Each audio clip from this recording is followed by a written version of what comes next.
여러분 안녕하십니까? 다시 만나게 되어 정말 반갑습니다. 여전히 이 성경통신학교 말씀의 향기 과정을 찾아오신 모든 분들을 진심으로 환영합니다. 우리는 지난 시간에 인류 역사상 정말 최대의 사건이죠. 예수님의 재림, 그리고 그 징조들에 대해서 함께 살펴보았습니다. 정말 우리가 살고 있는 이 시대는 마지막 시대라고 고백할 수밖에 없었죠. 여러분, 그러면 이 마지막 시대에 우리가 해야 되는 정말 가장 중요한 일이 무엇일까요? 바로 깨어서 예수님의 재림을 준비하는 것입니다.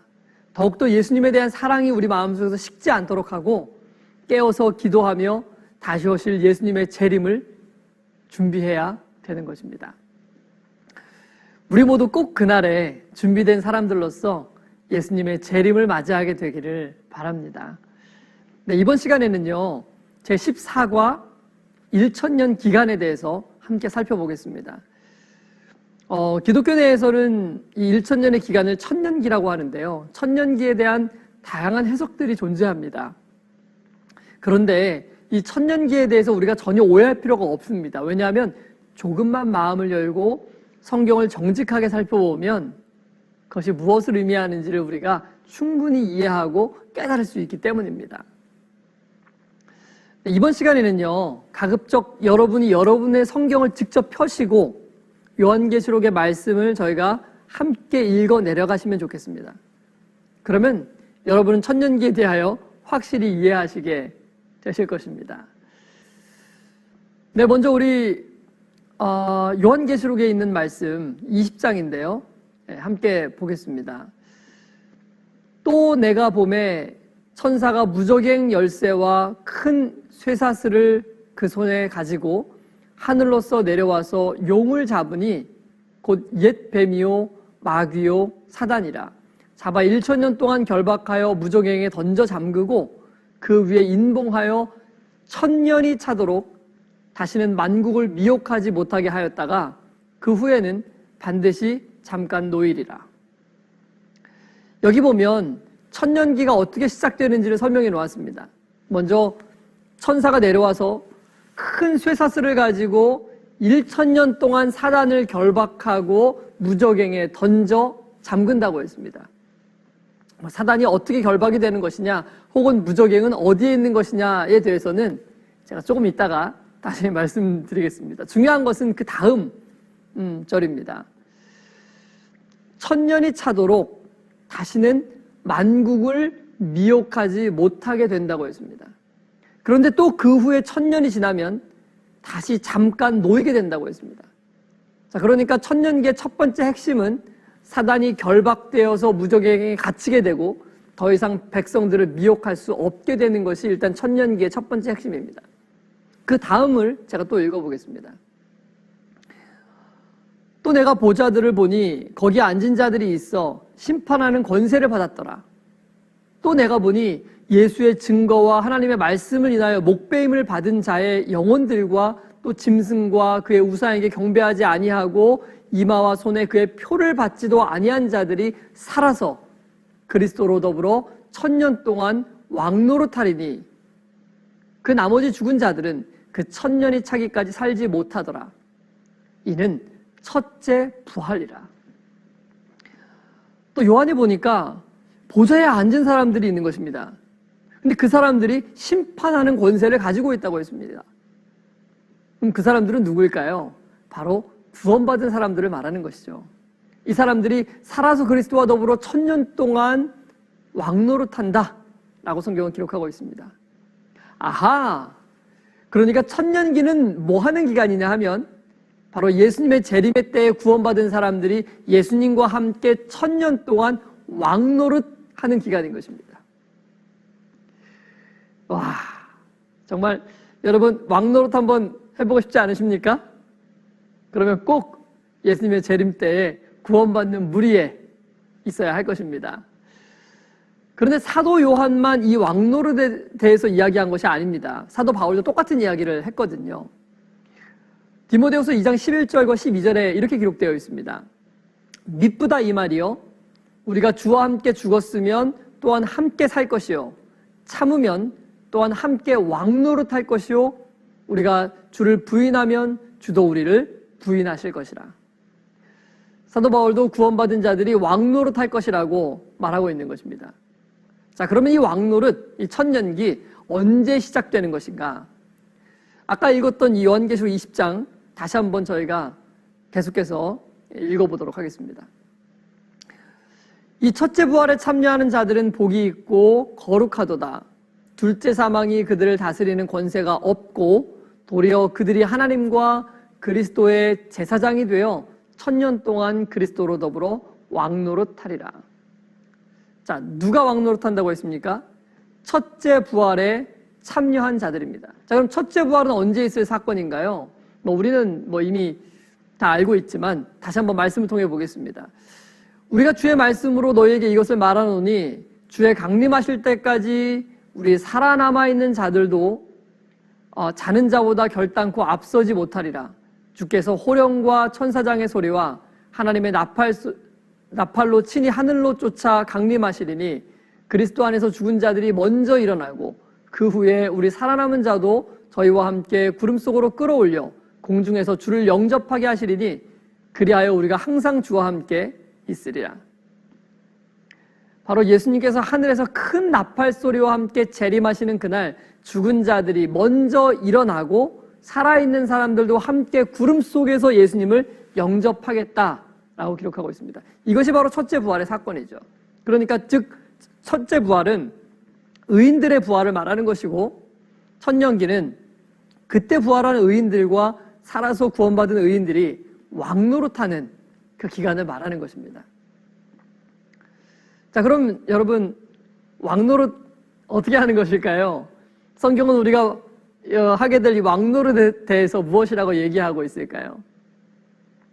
예수께서 가라사대 내가 진실로 너희에게 이르노니 세상이 새롭게 되어 인자가 자기 영광의 보좌에 앉을 때에 나를 쫓는 너희도 12보좌에 앉아 이스라엘 12지파를 심판하시리라 그랬습니다. 심판하리라.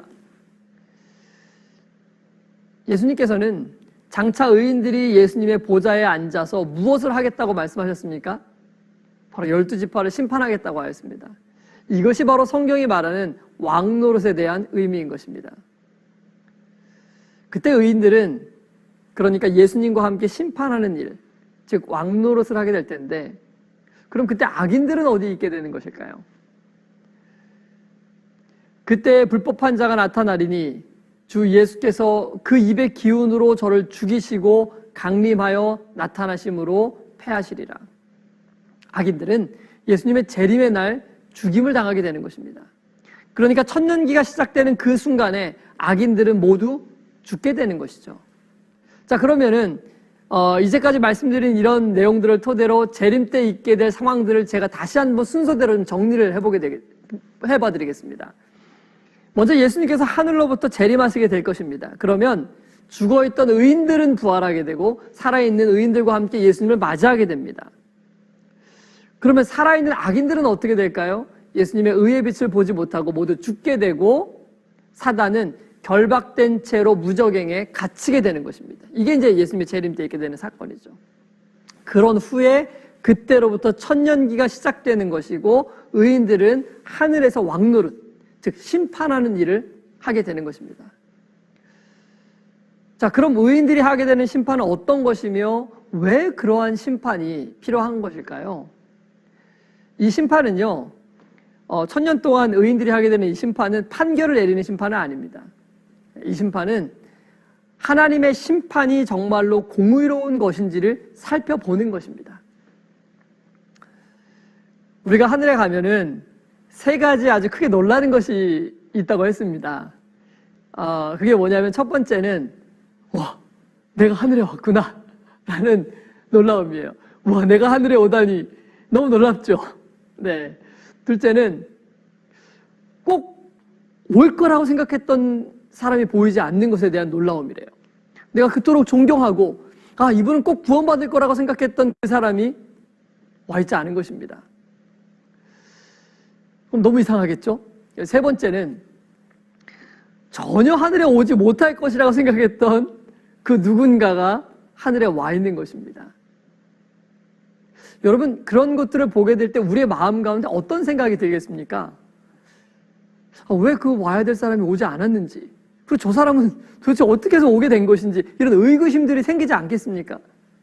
그래서 하나님께서는 우리에게 하나님의 심판에 참여할 수 있는 특권을 주시는 것입니다. 우리는 그때 구원받지 못한 사람들이 왜 구원을 받지 못했는지에 대한 자세한 기록들을 다 살펴보게 될 것입니다. 그들이 은밀히 품었던 죄악들, 그리고 그들이 끝까지 버리지 않았던 죄악이 무엇인지를 우리가 밝히 보게 될 것입니다. 여러분, 만약 우리가 구원받지 못한다면 우리가 이제까지 지었던 모든 그 숨은 죄악들이 그때 심판 왕노릇하는 사람들 앞에 낱낱이 공개가 될 것입니다. 그런 부끄러운 일을 우리가 당하지 않도록 우리에게 여전히 시간이 있을 때 예수님의 의의 피로 우리의 모든 죄를 씻고 우리도 꼭 왕노릇하는 자리에 있어야 하지 않겠습니까? 그때 우리 모두는 하나님께서 얼마나 공의로우신지를 깨닫게 될 겁니다.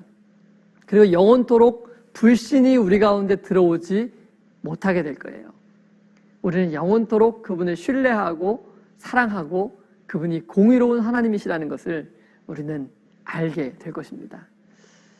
자, 그러면 그렇게 이제 심판하는 기간, 1000년의 왕노릇 기간이 끝나면 그 뒤에는 어떤 일이 일어나게 될까요? 계시록 21장 2절에는 이렇게 기록합니다. 또 내가 보매 거룩한 성 새 예루살렘이 하나님께로부터 하늘에서 내려오니 그 예비한 것이 신부가 남편을 위하여 단장한 것 같더라. 구원받은 의인들이 예루살렘 성과 함께 이 지구로 하늘에서 다시 내려오게 되는 것입니다. 그리고 그때 하나님께서 구원받지 못한 모든 악인들을 다시 부활시키시는 겁니다. 그것은 매우 끔찍한 모습이 될 것입니다. 왜냐하면 죽었던 모습 그대로 부활하는 것이니까요. 1000년 동안 땅은 황폐되어 있고 세상의 악인들은 넘쳐나게 되고 죄가 만든 모든 비참함을 그대로 보게 될 것입니다. 그때 어떠한 일이 있게 될 것인지 성경은 다음과 같이 기록하고 있습니다. 다시 계시록 20장으로 돌아가세요. 7절, 8절에 있는 말씀인데요. 1000년이 참에 사단이 그 옥에서 놓여 나와 땅의 사방 백성 곧 곡과 마곡을 미혹하고 모아 싸움을 붙이리니 그 수가 바다 모래 같으리라. 바로 1000년 동안 무저갱에 갇혀있던 사단이 풀려나게 되는 것입니다. 그렇다면 그가 갇혀있던 무저갱은 어디였을까요? 그 무저갱은 바로 이 지구였습니다. 아무도 없는 이 지구에 그는 1000년 동안 아무도 미혹할 수 없었겠죠. 그런 의미에서 그는 결박되어 있던 것이고 갇혀 있었던 것입니다. 그는 그가 뿌려놓은 이 죄악의 결과들을 1000년 동안 생각하고 있었을 거예요. 그러나 이제 1000년이 차고 악인들이 다시 깨어나게 되었습니다. 성경은 이것을 둘째 부활이라고 얘기합니다. 악인들이 다시 일어나는 것. 첫째 부활은 의인들의 부활이었죠. 둘째 부활은 악인들의 부활인 것입니다. 그때 사단과 회개하지 않은 다시 깨어난 악인들은 무슨 일을 하게 될까요? 9절 말씀입니다.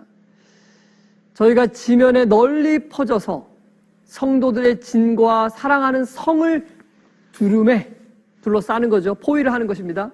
하늘에서 불이 내려와 저희를 소멸하고. 그들은 자신들이 구원을 받지 못한 것을 깨닫습니다. 그 악인들은요. 그리고 성경은 저희가 지면에 널리 퍼져 성도들의 진과 사랑하시는 성을 두를 것이라고 이야기하고 있습니다. 즉 의인들이 있는 예루살렘을 공격하기 위하여 포위한다는 뜻입니다. 그 악인들은 자신들이 구원받지 못한 것에 대해서 크게 후회를 할 것이지만 결코 회개하거나 회심하지는 않는 것입니다. 왜냐하면 이 땅에서 주어진 이 은혜의 시간 동안 회개하거나 돌이키지 않는 사람들은요, 영원히 회개하지 않게 될 것이기 때문에 그렇습니다. 마음이 강팍해지니까요. 성경은 그때 하늘에서 불이 내려와 사단과 모든 악인들을 소멸할 것이라고 기록하고 있습니다. 바다가 그 가운데서 죽은 자들을 내어주고 또 사망과 음부도 그 가운데서 죽은 자들을 내어주매 각 사람이 자기의 행위대로 심판을 받고 사망과 음부도 불못에 던지우니 이것은 둘째 사망 곧 불못이라. 누구든지 생명책에 기록되지 못한 자는 불못에 던지우더라. 하나님께서는 이제 6,000년 동안 미뤄오신 사단과 죄에 대한 심판을 집행하는 것입니다. 이제 바야흐로 우주에서 발생되었던 이 죄의 문제를 영원히 종결지으려고 하시는 것입니다. 사단에게는 충분히 자신이 주장하는 바를 실현할 시간을 주셨고, 세상의 모든 사람들은 각자 누구를 섬길 것인지를 다 이미 선택 끝난 것입니다. 그분이 얼마나 큰 자비의 하나님이신지, 사랑이 넘치시는 분인지를 깨달을 수 있도록 온 인류에게 사랑과 자비가 끊임없이 베풀어져 오고 있었습니다. 그러나 이제는 하나님이 사랑이시라는 것이 온 우주에 입증되었고, 그리고 베풀어졌던 은혜의 시기를 멸시하는 사람들에게 그 은혜의 시기가 끝나게 된 것입니다. 그리하여 하늘에서 불이 내려와서 사단과 모든 죄인들을 불사르게 되는 것입니다. 그리고 구원받은 의인들은 죄가 없는 이 땅에서 영원히 살게 되는 것이죠. 성경의 모든 예언대로 천년기가 지나고, 그리고 예루살렘 성이 하늘로부터 이 땅에 내려오는 때가 있을 것입니다. 여러분, 그때 우리 중에 누군가는 어쩌면 성 안에 있게 될 것이고, 우리 중에 누군가는 어쩌면 성 밖에 있게 될지도 모릅니다. 성을 포위하는 무리 가운데요. 여러분은 그날 그때에 어디에 있기를 원하십니까?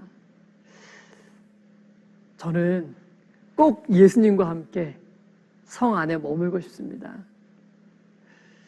선택은 우리 각자의 몫이죠. 예수님의 재림이 다가오고 있습니다. 천년기 사건이 다가오고 있습니다. 여러분, 이 세상의 재난들이 보이십니까? 세상의 경제적 파탄들이 보이십니까? 정치적 소용돌이와 전쟁들이 보이십니까? 홍수와 지진과 기근과 재난들이 보이십니까? 전염병이 창궐하고 있는 이 모습이 보이십니까? 여러분, 예수님이 속히 오실 것입니다. 이제 조금 있으면 성경에 예언된 대로 천년기가 올 것입니다. 그리고 그 후에 모든 악이 제거되는 때가 올 것입니다. 여러분, 우리는 왕노릇하게 될 것입니다. 이 땅에 새 하늘과 새 땅이 반드시 올 것입니다. 여러분이 놀라운 구원을 놓치지 않게 되기를 간절히 바랍니다. 다음 시간에는요, 그리스도인과 재물에 대해서 함께 살펴보겠습니다. 매우 흥미로운 주제이죠. 그리스도인들은 재물에 대해 어떤 태도를 취해야 될까요? 다음 시간에 저희가 함께 살펴보도록 하겠습니다. 다음 시간 다시 찾아뵙겠습니다. 여러분, 안녕히 계십시오.